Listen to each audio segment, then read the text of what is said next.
Friends, చాలా మంది మన ఫాలోవర్స్ అడుగుతున్నారు, బ్రో నీకేం బులుపా, కాలర్ బటన్ తీసేస్తూ వీడియోస్ ఎలా పెడితే అలా చేసేస్తావు అని. నాకేం బులుపు లేదు బ్రో. క్రమశిక్షణతో పెరిగాను, కుటుంబంలో పెరిగాను. కానీ యూట్యూబ్ లో ఫాలోవర్స్ రావాలంటే ఇట్లా ఎలా పడితే అలా మాట్లాడాలా అని ఒక థాట్ ఉంది చూసారా. మొన్న దాకా అదే థాట్ లో ఉండేవాడిని. బట్ ఎప్పుడైతే నేను స్టార్ట్ చేసినప్పుడు, అంతకుముందు నేను బిగ్ బాస్ రివ్యూస్ కానీ మూవీ రివ్యూస్ కానీ నేను చెప్పినప్పుడు నాకు ఎంతో మంది ఫాలోవర్స్ లేరు. 32,000 మంది ఫాలోవర్స్ ఉన్నారు. ఆ ఛానల్ డిలీట్ అయిపోయింది. ఆ తర్వాత మళ్ళీ కొత్త ఛానల్ పెట్టేశాను. ఇది మన కొత్త ఛానల్, ఓకేనా? ఓకే, ఆ ఛానల్ ఎందుకు డిలీట్ అయిందో చెప్తా కూడా. ఓకే, అసలు నా పేరేంటి, మా ఊరేంది, ఎక్కడ ఉంటాను, అసలు Bigg Boss reviews movie reviews నేను ఎందుకు చెప్పాల్సి వస్తుంది, ఎందుకు నేను యూట్యూబ్ లోకి వచ్చాను, అంతా తెలియాలంటే స్కిప్ చేయకుండా చూడండి, ఓకేనా? నా పేరు వేణు. మాది బాపట్ల జిల్లా అద్దంకి మండలం, తెమ్మాయిపాలెం గ్రామం.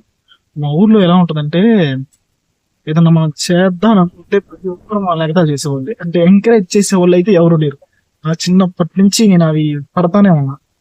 చిన్నప్పుడు స్కూల్లోకి, అంటే అప్పుడు 7th క్లాస్ 8th క్లాస్ చదివే టైంలో చిన్నది కీప్యాడ్ ఫోన్ ఉండేది నా దగ్గర.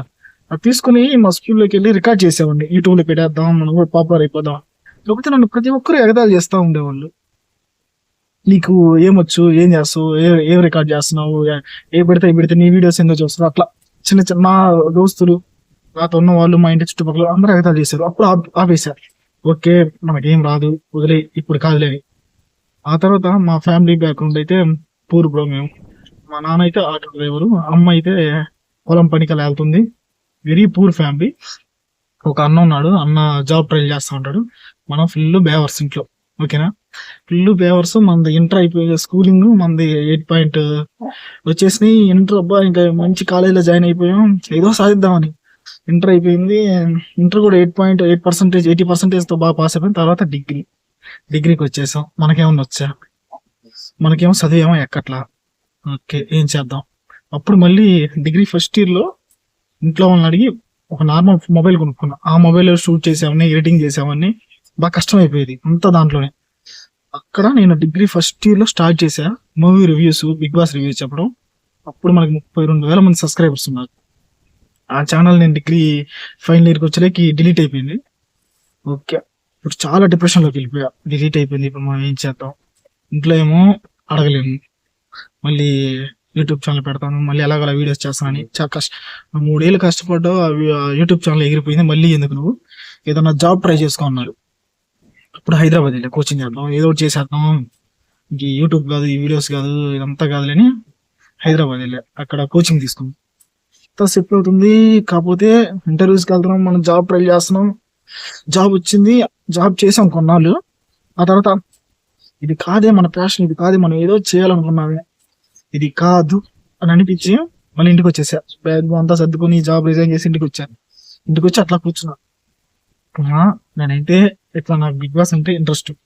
నాకు Bigg Boss reviews, movie reviews, ఇట్లా నాకు సినీ ఫీల్డ్ అంటే ఇంట్రెస్ట్. నేను సినిమా మూవీ ఫీల్డ్ లోకి వెళ్తా అంటే, మా అమ్మ వాళ్ళు అయితే ఫస్ట్ అయితే తెగదిట్టారు. యూట్యూబ్ ఛానల్ అన్నావు, యూట్యూబ్ ఛానల్ పెట్టావు, అదేమో ఎగిరిపోయింది అంటే. ఒక మిడిల్ క్లాస్ ఫ్యామిలీలో ఛానల్ పెట్టేసామంటే మనం ఫాలోవర్స్ వస్తున్నారు, ఇంట్లో కూడా చాలా ఆనందంగా ఉన్నారు. ఛానల్ ఎగిరిపోయింది. మళ్ళీ బిగ్ బాస్ రివ్యూస్ అంటున్నావు, కొన్నాళ్ళు చెప్పావు, ఆ ఛానల్ ఏమో ఎగిరిపోయింది, మళ్ళీ అంటున్నావు. ఓకే అని, సరే నీ ఇష్టం, నీకు నచ్చింది నువ్వు చేసుకో అన్నారు. అలా బిగ్ బాస్ రివ్యూస్ స్టార్ట్ చేద్దామని ఒకసారి స్టార్ట్ చేసా. అది పోయిందిలా, ఎత్తిపోతారు పథకం అయిపోయింది. ఇప్పుడు కొత్తగా మళ్ళీ స్టార్ట్ చేసా. ఇప్పుడు కొత్తగా స్టార్ట్ చేసిన తర్వాత నాకు అర్థం కాలేదు, వీడియోలో క్వాలిటీ పర్లా, మనం మంచి క్వాలిటీ చేస్తున్నాం ఒక రకంగా. అంటే ఇప్పుడు మనం ఉంది పల్లెటూరులో, ఇల్లేమో చేంజ్, ఫుల్ అప్పులు, ఇల్లేమో చేంజ్ అయ్యాం. ఇక్కడ బ్యాక్గ్రౌండ్ అయినా కానీ, ఇట్లా విజువల్స్ అయినా కానీ అంతగా ఏం రావట్లా. ఓకే, మనం ఏం చేద్దాం అని మా ఇంటి గోడకి ఒకటి ఉంటది, గోడకి దానికి లుంగి అంటే ఒక లుంగి టైప్ లో క్లాత్ తీసుకున్నా, 300 పెట్టి అది కట్టేసి వీడియోస్ చేస్తున్నా. వ్యూస్ అయితే రావట్లా.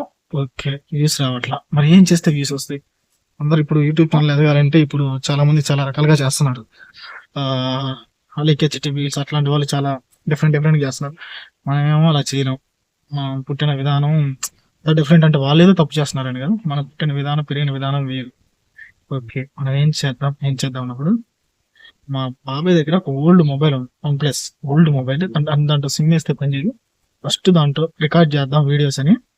అంటే ఆ ఎక్విప్మెంట్ అంతా మనం 3 ఇయర్స్ వాడింది. అప్పుడు ఆ డిప్రెషన్‌లో ఆ ఎక్విప్‌మెంట్ అంతా అమ్మేసాను. పోయింది. ఆ తర్వాత ఇయన్నీ కాదు, మనం మళ్ళీ 5,000 పెట్టి, 6,000 పెట్టి ఇవన్నీ కొనేసిన తర్వాత మళ్ళీ అది రన్ కాకుండా యూట్యూబ్ ఛానెల్ తీసేయాల్సొస్తదేమో, రన్ అవుతదో, మళ్ళీ సబ్‌స్క్రైబర్స్ వస్తారో రారో అని అలా స్టార్ట్ చేసి పాత వన్ ప్లస్ మొబైల్‌లో స్టార్ట్ చేశా. సెల్ఫీ స్టిక్ అప్పుడు ఓల్డ్‌ది ఉంది సెల్ఫీ స్టిక్, దానికి రికార్డ్ చేసి పెడేస్తున్నా. వీడియోస్ అయితే పెట్టేస్తున్నా. బ్యాక్‌గ్రౌండ్ అయితే అట్లా ఉంది. అంతా మొబైల్‌లో ఎడిటింగ్ చేసేస్తున్నా. మా అమ్మకి నాకు పందెం. మా అమ్మేమో "ఒరేయ్! నువ్వు యూట్యూబ్ వీడియోస్ అంటావు, మళ్ళీ సబ్‌స్క్రైబర్స్ ఏమో రావట్లేదు అంటున్నావు. మళ్ళీ యూట్యూబ్ ఎక్విప్‌మెంట్ కావాలంటున్నావు. ఇప్పుడు దానికేం 10,000 ఖర్చయిపోద్ది. మనదేమో మిడిల్ క్లాస్ ఫ్యామిలీ. అన్న చూస్తేనేమో జాబ్ లేదు. నాన్న చూస్తేనేమో ఎట్లా" అని అట్లా మా తాతకి పింఛన్ డబ్బులిచ్చింది. అవి తీసేసుకొని ముందు ఒక నార్మల్‌గా ఒక మైక్ అవి కొనుక్కుంది. మన దురదృష్టం ఏందంటే అవి తిరుపతి వెళ్తా ఆ మైక్ అయన్నీ తీసుకొని వెళ్ళానా, అక్కడ పోయినాయి. ఇంటికొచ్చా.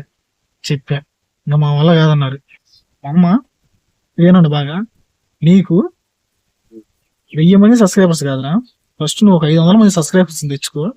నీకు యూట్యూబ్ ఎక్విప్‌మెంట్ కొనిస్తాను, అన్నీ కొనిస్తాను" అంది. సరే ఏదో బానే ఉంది గానీ స్టార్ట్ చేసాం. వీడియో చేస్తున్నాం గానీ చూస్తున్నారు వీడియోస్. కాకపోతే సబ్‌స్క్రైబ్ అయితే చేసుకోవట్లేదు.